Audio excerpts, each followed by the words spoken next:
This president's Christmas message calling for more Christ-like behavior aside, he continues railing against House Speaker Nancy Pelosi, one of his latest offerings. So interesting to see Nancy Pelosi demanding fairness from Senate Majority Leader McConnell when she presided over the most unfair hearing in the history of the United States Congress. As we say often on this show, just because the president says it a lot does not make it true. In fact, this statement has never been close to true. The procedures in this situation are those echoed from the Clinton situation. The obvious difference is that the House did the investigating here and not a special secret counsel like Ken Starr or a grand jury like with Nixon. But, you know, in politics, reality is often about perception. And that makes the question of how this plays for the Democrats a real one, especially in an election year. So let's bring in Democratic Congressman Lloyd Doggett here. Best to your family for the holidays, the holy days, and the new year. And to you, Chris, good to be with you on this final show of the decade. That's right, of the decade. It sounds so big. The idea of the state of play, the idea that Nancy Pelosi is negotiating with McConnell over the rules of the Senate trial, is that true to your understanding? Well, I think what she has done is to take a little time to thoroughly look at this and to recognize what Mr. McConnell said. Each of these senators takes an oath. They raise their hand and swear that they will do impartial justice in accordance with the Constitution. And Mr. McConnell has said instead of that, he'll do a cover-up in accordance with Trump. And in view of that, the House, as the sole authority for impeachment, has every right to take its time in forwarding these articles to the Senate in an effort to try to ensure that precedent is followed, that witnesses are called, and that there is an impartial justice that is done there. So one of the reasons we pleaded with you to come on the show is some people won't know, but it's an easy Google search away. You're also a judge. You were a judge at Texas State Supreme Court. So it's interesting to get your idea of fairness in this process. Of course, it's political. It's not a judicial process, but still. There are two salvos being used against your side in terms of the legitimacy of your desire for fairness. One of them is from Senator Schumer, from back during the last iteration of impeachment with Clinton. Let me just play it for you because it's making the rounds. Surely. The Republican leader said proudly, quote, "I'm not an impartial juror. I'm not impartial about this at all." This is an astonishing admission of partisanship. Anybody taking an oath tomorrow can have a pre-opinion. It's not a jury box. Many do. This is not a criminal trial. But this is something that the Founding Fathers decided to put in a body that was susceptible to the whims of politics. Now, people are using this to say, you see, they're all the same, Lloyd. You know, it's just about what works for them in the moment. You know, then the Democrats were saying impeachment is so bad. Now they're saying it's okay. Impartiality was bad. Now it's okay, or vice versa. What's your response?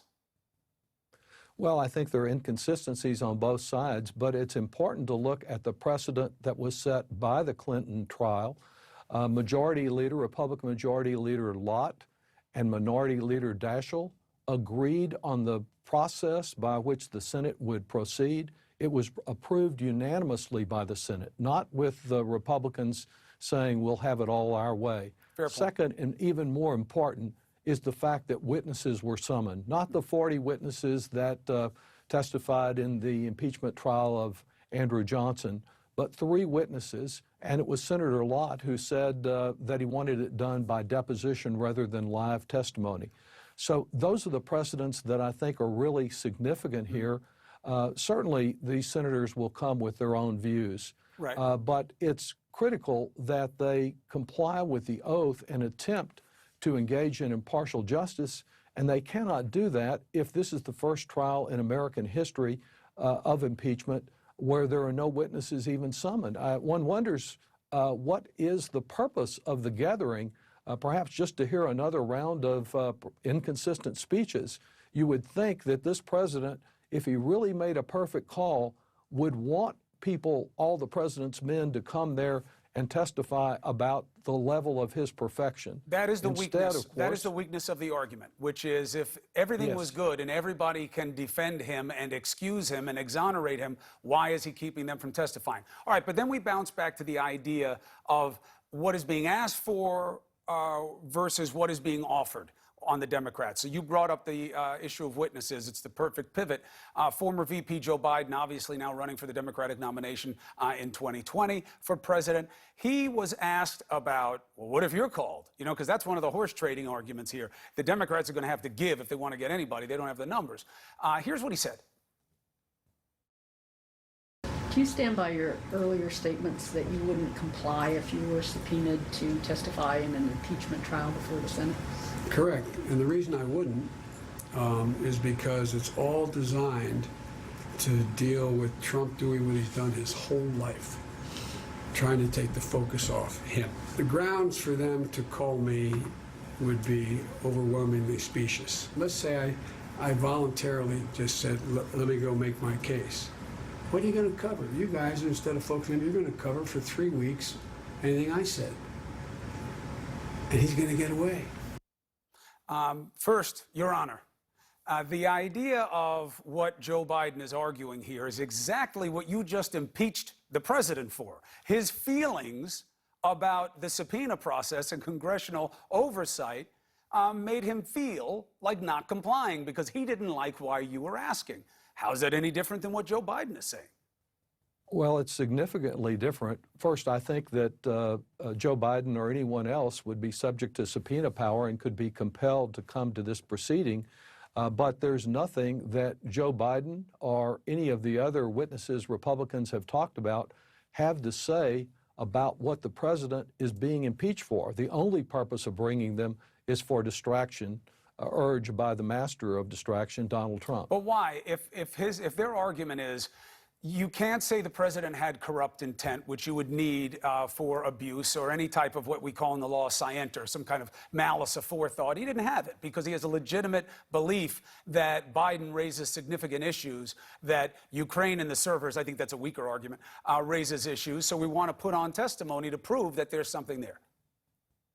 Well, I think the president's corrupt intent is shown by his conduct. This was not just one phone call, though we now do know from one of the documents that has been discovered that they began their action to terminate aid within an hour and a half of the phone conversation. But this was a pattern of conduct, perhaps, as your earlier shows have demonstrated, perhaps over 2 presidencies in the Ukraine. So we have plenty of evidence of this pattern of conduct and of his intent and his desire to do me a favor, though. There's no need and no justification for calling Joe Biden or any of the other witnesses that have been discussed, but they're all subject to subpoena. So that would be up to the Senate. Better to have more witnesses than to have no witnesses. All right, and quickly, Congressman, take off the judge hat and put back on the politician hat for a second. Just a straight Texas card player. Would you give a Biden to get a Mulvaney? Oh, I would not begin to engage in that kind of horse trading. I think that the senators will have an opportunity to consider the witness list. It strikes me as a very poor trade in that regard. To get the president's chief of staff to come out and tell what actually happened instead of to hide, and in this case, to hide behind the call for Joe Biden. The strong part of the argument that they'll have to overcome 2 things. McConnell's going to have to explain how he can take the oath after what he said. And 2, what does Biden have to do with why he was impeached, to the specific facts of the instance? That's going to be the tricky part for them. But it is politics. It's not a court of law. Congressman, thank you for arguing compellingly and cogently, as always. Appreciate it. Thank you. Happy New Year, Chris. All right. Happy New Year. Best for the new year. The presidential candidate.